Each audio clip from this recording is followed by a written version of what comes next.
Good morning, everyone, and welcome. I call to order the Design Review Board for August 20th, 2024. The first item on our agenda are the minutes of June 18th, 2024. Are there any questions or corrections?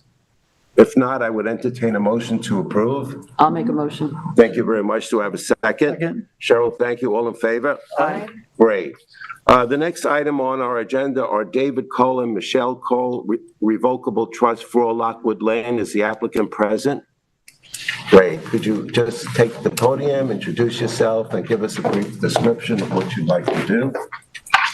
Hi, Shannon McCaffrey, Due East Planning. We are here today with a redesign. We have widened the gate to be 12 feet in width to address the concerns for emergency vehicles access. And then we've also designed it to be more open and embody the code with pickets. And so it's going to be 1.5-inch pickets in the middle of the gate with 1.5-inch spacing. The gate will be made out of a composite material and painted white. And so, Composite materials, not wood? not wood, just due to the vicinity to the ocean, so that would be able to withstand a little bit, have more longevity to the gate. Exactly. Yeah. So, yes, I know. Okay. Okay. Is that it? Okay. That's it. Any other Thank you. questions? I'm here. Any other questions, board members? Okay, Billy, what is your input?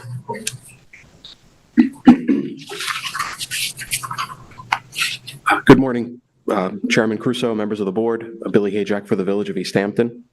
So the board's looked at this application a number of times now, and I think they've made a lot of changes trying to address the concerns of the board, and I've met with the applicant's representative. We went through it and tried to tailor it to comply with the guidelines as much as possible. I think in this case, because it's a non-historic property, and the board did already approve a 6-foot fence here along Ocean, along Ocean. I think there is some room for, negotiating with this. They did lower the height so that it's 4.5 feet at the center, where the design guidelines exempt review for anything less than 4 feet in height, and as long as it's a picket style. So anything that's above 4 feet and not a picket style is subject to your review here. So I think the composite material, if it's painted, it is consistent with other gates in the area. I mean, there have been gates installed that are not exactly wood. They're a composite material.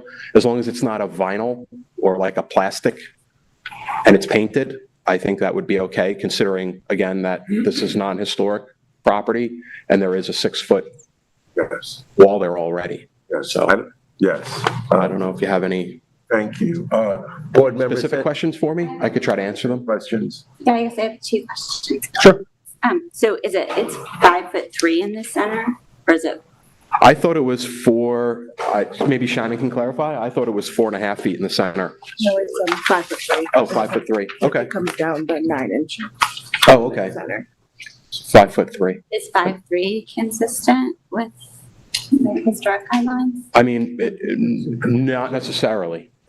Anything over 4 feet, they say would detract from the character of the historic district. But what you have here already is a 6-foot. Okay, and is the second question is the historic guidelines, did it specifically specify wood materials? Like, would we be setting a precedent? No, they don't specify the use of wood. They just say what not to use. And chain link, vinyl, and plastic are not to be used. And so this is going to be like an AZAC? This is an AZAC composite. And may I add, AZAC, I've used it extensively. It's very good. It's what people should be using because the wood just doesn't last. Holds up good in the weather. Yeah, it's very good. And it gets painted. So you wouldn't even know the difference. There are some that are a mixture of metal and AZAC. There's metal and wood. There's wood and AZAC. I did a little walk down Ocean and a little inventory of all the gates. Some are that exist have not been approved. They're either pre-existing or have just morphed over time. But the gates that have been approved have been a combination of material. exactly. So it's just the height then, I Yes, guess, yes. is the question. Yes, board members, what do you, anybody on the height? Well, I would like to see it come down a little more in the Yes. middle. I personally think it should be, and right now, it's indicating that it's what is the exact measurement? The interior, where it swoops down, it comes down to 5'3". Okay, Couldn't it dip down a little bit more to be yeah, 4, 5? it can. I can bring it back to the client. It just might be if we do the 6-foot height and come down, it just might look a little out of balance. I think what you should do in this situation is just bring down the 6 foot and just make it proportional. Just in other words, just take this entire thing and bring it down 1 foot, and that would appropriately bring down the center to 1 foot. So why don't we do that and just bring back a drawing of that, okay? I think board members, are you satisfied with that idea? Let's lower it. So it's more in line with everything else we have on Ocean.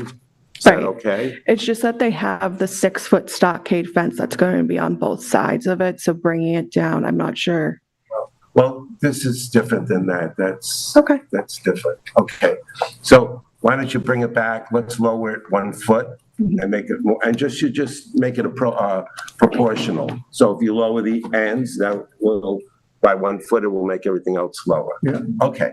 Yes. And you said that the stockade fence is how high? 6 feet? 6 foot. That was Okay, so previously your approved. posts over here mimic the 6 feet, so that's perfectly fine. So if you look at that proportionally, Yeah. that aesthetically, that's gonna look like there's no mistake.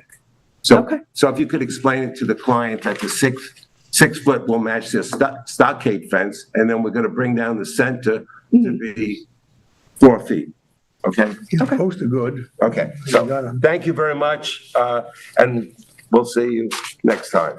Thank you. Robert, so we're gonna do 41 Main Street next. 41 Main Street. Okay, all right, so you'll bring back a drawing, thank you. All right, the next item on the agenda is East Hampton Square Associates LLC, 41 Main Street. Is the applicant present? Yes, thank you. Can you just introduce yourself and give us a description? Jay Eastman, and we're adding condensers. We added condensers for Laura Piana. We decided to add condensers and air conditioning for Set Point and Obligado. And I think everything was submitted to Billy 6-8 weeks ago, and we're looking for approval. Okay, thank you. And it's the 2 condensers, right? Am I correct? Yes. Okay, thank you. Billy, your input on this application? Again, Billy Hayjack again for the village. So yeah, it's the condensers and then as-built changes to the lighting on the building, and then also some string lighting above awnings. Right. So, the condensers, I have no questions or concerns about. The lighting, the board spent a lot of time looking at the lighting, the original application, so you just should pay attention to what the changes were and what additional lighting is proposed. I don't know if I know the wall sconces have been installed. I don't know about the string lighting. The string lighting hasn't been installed. No, okay. Yeah. Okay. So the string lighting, I believe, is going above, inside the awnings or underneath the awnings around the building. And then there's some string lighting crossing what's referred to as Eastman Alley. That lighting is subject to approval by the Board of Trustees. So you're looking at simply the lighting that's on the building. And not looking at the lighting going across. Not across the alleyway, no. We're just looking at the exterior wall sconces. And the lighting that's underneath the awnings. Yeah. Yep.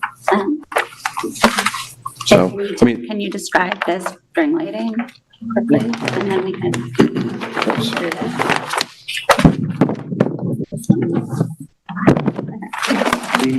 Each of the awnings, and we have one other awning going up, are about between 6 and 8 feet in width, and the string lighting is going above the flap so you won't see it, and it basically lights down, and it's just string lights that are wired and ready to be put in that just, give that sense of warmth for the building as you enter.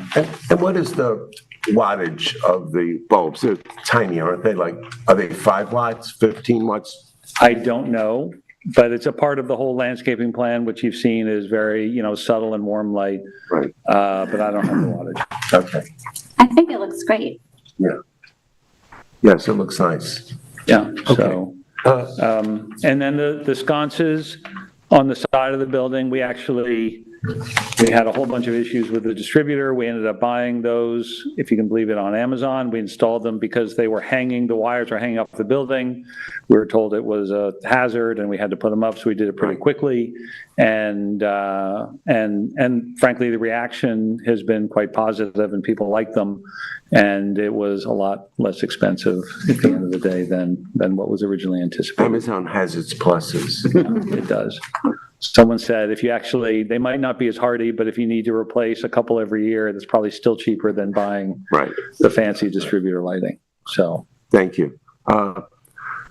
Board members, any questions? Any other questions, concerns? Okay. Okay, with this, thank you very much. With this, I would entertain a motion to approve this application. Do I have that motion? I'll make the motion. Great, thank I'll you. second it. Thank you very much. All in favor? Aye. Great, thank you. The next application is 50 Cross Highway. Is the applicant present? Okay, can you just introduce yourselves and let's...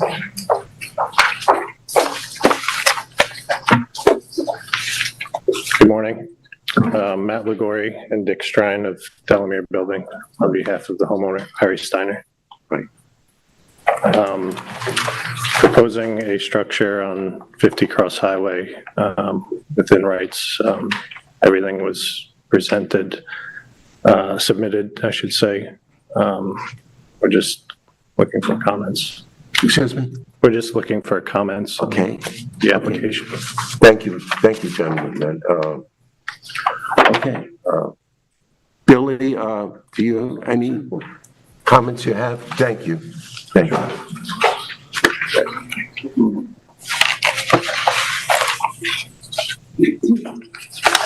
Good morning, Chairman, members of the board, Billy Hajak for the village.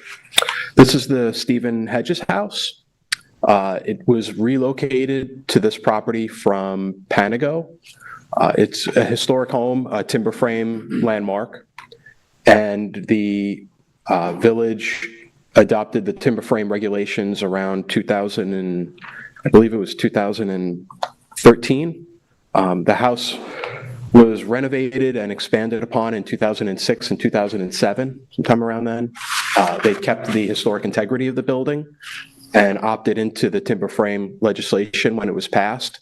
So that allows the applicant to construct, in order to not, so I don't want to say blow up, but substantially expand the timber frame and try to preserve its integrity. The legislation allows for the construction of accessory dwelling unit. And that's what this project is to do, is to construct their accessory dwelling unit. It seems to be a nice design. It doesn't detract, I don't think it'll detract from the timber frame building. The building is set so far back on the property that, and they're placing the accessory dwelling unit far away from it. It's closer to the street, but anywhere they put it on the property, it's going to be closer to the street. So I think it seems appropriate. In terms of design and style, it has like a barn style appearance. It seems rather nice. Yeah, it blends in, and from my recollection, that's a huge property. It's a large lot, yes. Yeah. So Okay. I have no Yeah, concerns about it. yeah, I don't either. Board members, any concerns about this? No, I think it's Any set questions? Well, is there anything that we should be considering that hasn't already been brought to the attention of the board in the application, like exterior lighting or anything? I mean, you're charged with ensuring that the structure won't detract from the timber frame. So, I mean, the board historically on timber frame legislation or projects didn't necessarily get involved with lighting unless it's the actual structure, the timber frame structure. So, Yeah, and the property is large. I believe it's 5 or 7 acres, something like that. Good parcel of property. Yeah. Okay, thank you. So with this, I would entertain a motion to approve this application. Do I have that motion? I'll make the motion. Thank you. Kristen, do I have a second? I'll second. Thank you. Okay, all in favor? Aye. Great. Okay, any other questions? Okay, with this concludes our agenda for today. Do I have a motion to adjourn? I'll make a motion. Cheryl, thank you. Do I have a second? I'll second. Kristen, thank you. All in favor? Aye. Thank you. Okay, thank you all. Have a great day. Thank you, guys.